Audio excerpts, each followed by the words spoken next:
Hi friends, welcome to my recipe corner. അപ്പോൾ എല്ലാവർക്കും happy new year. എല്ലാവർക്കും ഐശ്വര്യവും സമ്പൽ സമൃദ്ധിയും ഒക്കെ നിറഞ്ഞൊരു വർഷം ആശംസിക്കുന്നു. അപ്പോൾ നമ്മുടെ ഈ ഒരു കുഞ്ഞു ചാനലിലും ന്യൂ ഇയർ സെലിബ്രേറ്റ് ചെയ്യാൻ പോവുകയാണ്. അപ്പോൾ അതുകൊണ്ട് തന്നെ ഒരു സ്പെഷ്യൽ റെസിപ്പിയാണ് ഇന്നത്തെ റെസിപ്പി.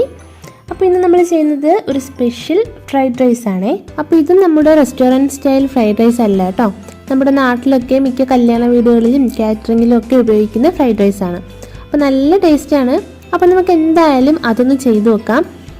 അപ്പോൾ വീഡിയോ ഇഷ്ടപ്പെട്ടാൽ ലൈക്ക് ചെയ്യാൻ മറക്കില്ല, അതേപോലെ തന്നെ ഷെയർ ചെയ്യാനും.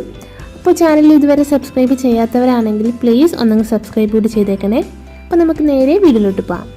അപ്പോൾ ആദ്യം തന്നെ നമുക്ക് ഫ്രൈഡ് റൈസ് ചെയ്യാനായിട്ടുള്ള റൈസ് ഒന്ന് കുക്ക് ചെയ്ത് വെക്കാം. അപ്പോൾ ഇവിടെ ഒരു 2.5 കപ്പ് റൈസാണ് ഞാനിവിടെ കുക്ക് ചെയ്യാൻ എടുക്കുന്നത്. ഇതൊരു 5 മുതൽ 6 വരെ പേർക്കൊക്കെ കഴിക്കാൻ പറ്റുന്ന ഒരളവിലാണ് കാണിക്കുന്നത്. അപ്പോൾ അതിനായിട്ട് ഞാനിവിടെ ഒരു കടായിലേക്ക് ഒരു 3 ടേബിൾ സ്പൂൺ നെയ്യ് ഒഴിച്ചു കൊടുക്കുന്നുണ്ട്. അതൊന്ന് ചൂടായി വരുമ്പോഴേക്ക് അതിലേക്ക് കുറച്ച് സ്പൈസസ് ചേർത്ത് കൊടുക്കാം. അപ്പോൾ ആദ്യം ഒരു 2 ബേ ലീവ്സ്, ഒരു 2-3 പീസ് പട്ട, ഒരു 6 ഏലക്കായ, ഒരു 6-7 ഗ്രാമ്പു, ഒരു ചെറിയ പീസ് ജാതിപത്രി, പിന്നെ ഒരു 1/2 ടീസ്പൂൺ സാജീര ചേർക്കുകയാണ്. അപ്പോൾ ഈ സാജീര കയ്യിലില്ലാത്തവരുണ്ടെന്നുണ്ടെങ്കിൽ പെരിഞ്ജീരകം ചേർത്താലും മതി കേട്ടോ. അപ്പോൾ ഇതാവുമ്പോൾ നല്ലൊരു ഫ്ലേവറും ആ ഒരു മണവും ഒക്കെ ഉണ്ടാവും. അപ്പോൾ ഇതൊരു 1/2 ടീസ്പൂൺ ഇഞ്ചി, വെളുത്തുള്ളി, പച്ചമുളക് ഇതെല്ലാം കൂടി ഒന്ന് ഇടിച്ചെടുത്തത്. അപ്പം ഇതെല്ലാം കൂടി ഒന്ന് മൂത്ത് വരുമ്പോൾ ഇതിലേക്ക് നമുക്കൊന്ന് അരി ചേർത്ത് കൊടുക്കാം. അപ്പോൾ ഇതൊന്ന് മൂത്ത് വന്നിട്ടുണ്ട്. ഇതൊരു 2.5 കപ്പ് ബസ്മതി റൈസ് നന്നായിട്ട് കഴുകി ഒരു 20 മിനിറ്റ് കുതിർത്തെടുത്തതാണ്. അപ്പോൾ വെള്ളമൊക്കെ വാർത്ത് കളഞ്ഞ ഒരു 2.5 കപ്പ് ബസ്മതി റൈസ് ആണ്. ഇതൊരു 2 മിനിറ്റിൽ നെയ്യിൽ നന്നായിട്ടൊന്ന് വഴറ്റിയെടുക്കണം. ഇനിയിപ്പോൾ ഇതിലേക്ക് നമുക്ക് വെള്ളം ചേർത്ത് കൊടുക്കാം. ഇവിടെ ഒരു 2.5 കപ്പ് അരിക്ക് ഞാനൊരു 5 കപ്പ് വെള്ളമാണ് ചേർക്കുന്നത്. അപ്പോൾ ഞാനിപ്പോൾ ചൂടുവെള്ളമാണ് ചേർക്കുന്നത് കേട്ടോ.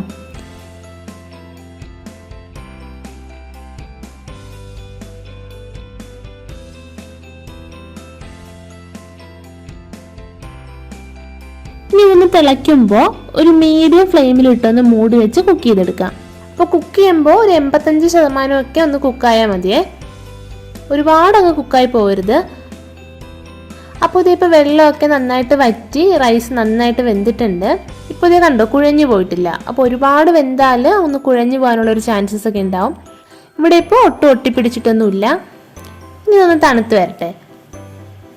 അപ്പോൾ ആ ഒരു ടൈമിൽ നമുക്ക് വെജിറ്റബിൾസ് ഒക്കെ ഒന്ന് കുക്ക് ചെയ്തെടുക്കാം. അതിനായിട്ട് ഞാനൊരു കടായി വെച്ചിട്ടുണ്ട്. അതിലേക്ക് 1 ടേബിൾ സ്പൂൺ നെയ്യ് ഒഴിച്ചിട്ടുണ്ട്. അപ്പോൾ ഇത് നെയ്യ് ചൂടായി വന്നിട്ടുണ്ട്. ഇനി അതിലേക്ക് നമുക്ക് ഒരു 2 മീഡിയം ക്യാരറ്റ് നീളത്തിൽ മുറിച്ചത്, അതുപോലെ തന്നെ ഒരു 15 ബീൻസ് നീളത്തിൽ ചരിച്ച് മുറിച്ചത്, ഇതിലേക്ക് 1 table spoon ginger garlic paste. അപ്പോൾ ഇതങ്ങ് ഒരുപാട് വഴറ്റിയാൽ ആ ക്യാരറ്റിൻ്റെയും ബീൻസിൻ്റെയും ഒക്കെ കളറൊക്കെ ഒന്ന് മാറിപ്പോവും കേട്ടോ.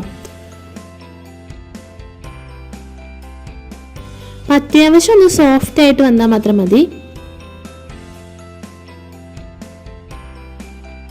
അപ്പോൾ ഒരുപാടങ്ങ് കുക്കായി പോയാൽ ആ ഒരു കളറൊക്കെ ഒന്നങ്ങ് ചേഞ്ച് ആയിട്ട് ആ ഒരു ടേസ്റ്റ് ഒക്കെ ഒന്നങ്ങ് മാറിപ്പോവും. അപ്പം അതൊന്ന് ശ്രദ്ധിക്കാം. ഇനി നമുക്ക് ഈ വെജിറ്റബിൾസിലേക്ക് ആവശ്യമായിട്ടുള്ള ഉപ്പ് ചേർത്ത് കൊടുക്കാം. അപ്പോൾ റൈസിൽ ഓൾറെഡി നമ്മൾ ഉപ്പ് ചേർത്തതാണ് കേട്ടോ, അതുകൊണ്ട് വളരെ കുറച്ച് ഉപ്പ് മാത്രം ചേർത്താൽ മതി. ഇനി ഇതൊന്ന് വെന്ത് കിട്ടാനായിട്ട് ഞാനിവിടെ ഒരു 1/4 കപ്പ് വെള്ളം ഒഴിക്കുന്നുണ്ട്. ഒരു 1/4 കപ്പ് വെള്ളം ഒഴിച്ച് ഒന്ന് മൂടി വെച്ച് വേവിച്ചെടുക്കാം. അപ്പോൾ ഇങ്ങനെ വെള്ളം ഒഴിച്ച് ചെയ്യുമ്പോൾ നമ്മുടെ വെജിറ്റബിൾസിൻ്റെ കളറൊക്കെ ഒന്ന് മാറാതെ തന്നെ കുക്കായി കിട്ടും.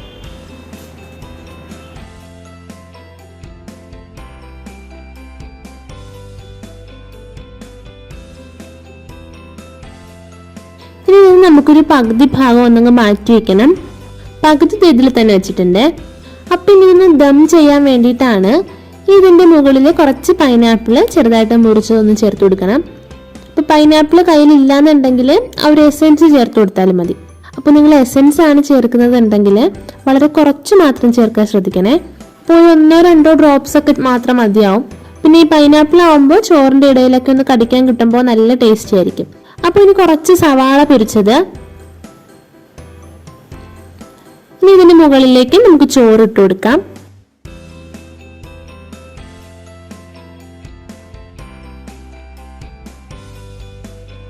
പിന്നെ നമ്മൾ നേരത്തെ മാറ്റി വെച്ച വെജിറ്റബിൾസ്, പിന്നെ സവാള പൊരിച്ചത്, പൈനാപ്പിൾ,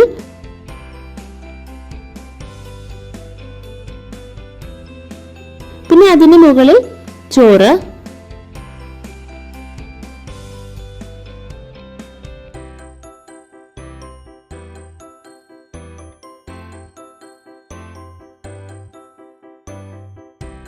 അപ്പോൾ ഇതൊന്ന് മൂടി വെച്ചിട്ട് ഏറ്റവും ലോ ഫ്ലെയിമിൽ ഒരു 10 മിനിറ്റ്.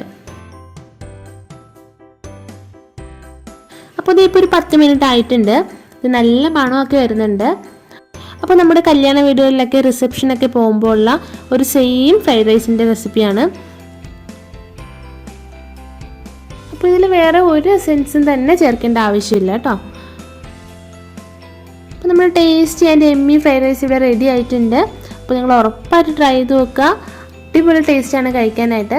അപ്പോൾ നിങ്ങൾക്ക് വീഡിയോ ഇഷ്ടപ്പെട്ടെങ്കിൽ വീഡിയോ ലൈക്ക് ചെയ്യുക, ഷെയർ ചെയ്യുക. ചാനൽ സബ്സ്ക്രൈബ് ചെയ്യാത്തവരുണ്ടെങ്കിൽ പ്ലീസ് സബ്സ്ക്രൈബ് കൂടി ചെയ്തേക്കാം.